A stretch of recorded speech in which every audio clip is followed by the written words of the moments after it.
Hello, thank you so much for tuning in here with me today. If you are returning to my station, welcome back. And if you are brand new, I appreciate you for checking this out. If this content resonates with you, please like this video and subscribe.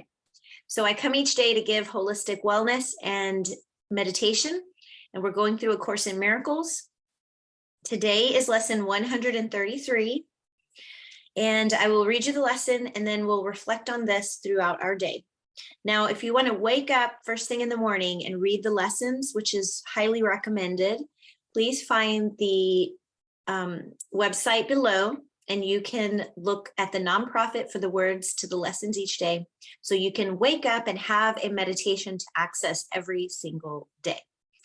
Then for your second meditation of the day in the afternoons or the evening or whenever you're ready to get in that second check-in with yourself, I do consider meditation self-care. Many in the holistic community do, as it does make a difference in our quality of life and enhances and improves and greatly brings our life's, I guess you'd say, not quality of life, but well, that as well, higher quality of life, but also the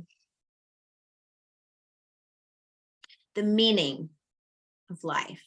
It brings us deeper meaning to our life each day as we meditate and remove ourselves from what we see physically every day and be able to connect and go inward,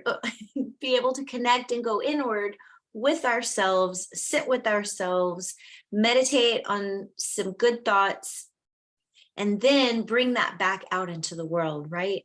That's what we're here to do. So let's get into the lesson 133.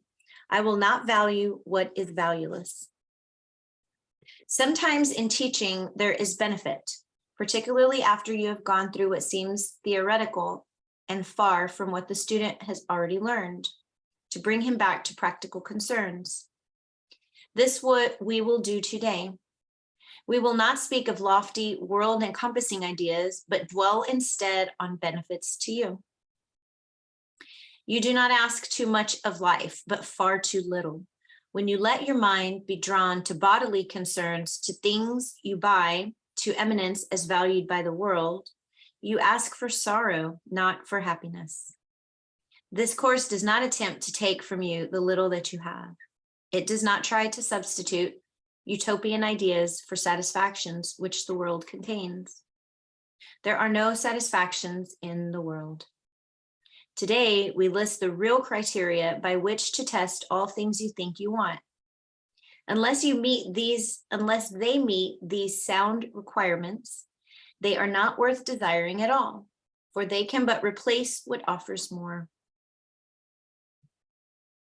The laws that govern choice you cannot make, no more than you can make alternatives from which to choose. The choosing you can do, indeed you must, but it is wise to learn the laws you set in motion when you choose and what alternatives you choose between. We have already stressed there are but two, however many there appear to be. This range is set, and this we cannot change. It would be most ungenerous to you to let alternatives be limitless and thus delay your final choice until you had considered all of them in time and not been brought so clearly to the place where there is but one choice that must be made.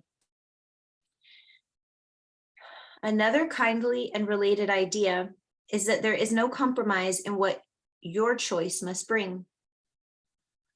It cannot give you just a little, for there is no in between. Each choice you make brings everything to you or nothing. Therefore, if you learn the tests by which you can distinguish everything from nothing, you will make the better choice. First, if you choose a thing that will not last forever, what you choose is valueless. A temporary value is without all value.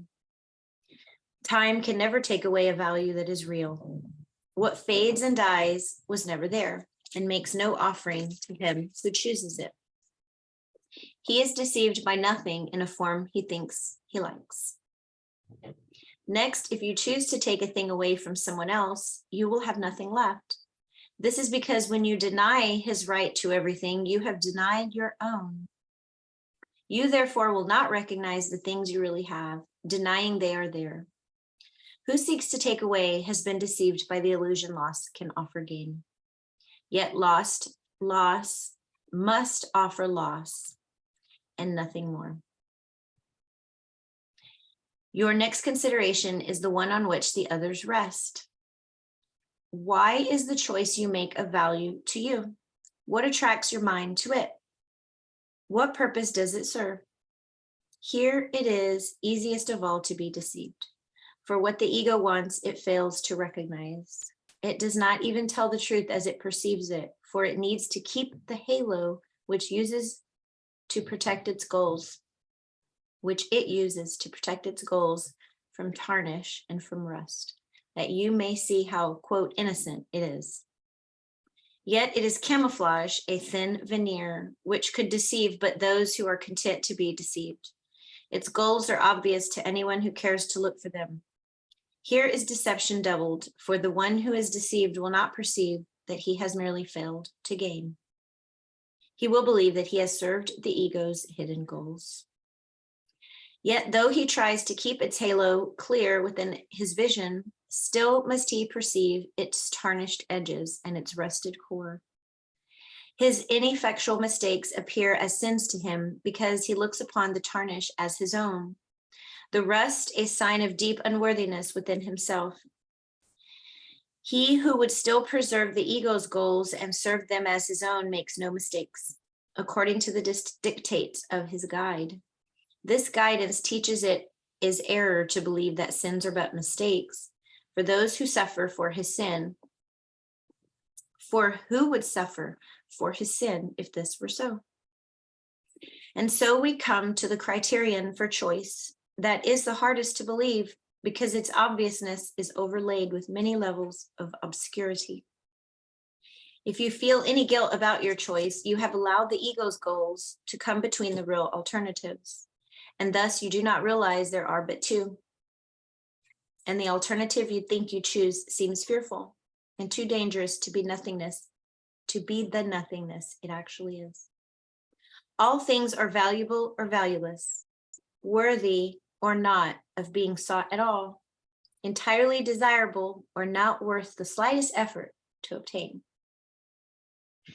Choosing is easy just because of this.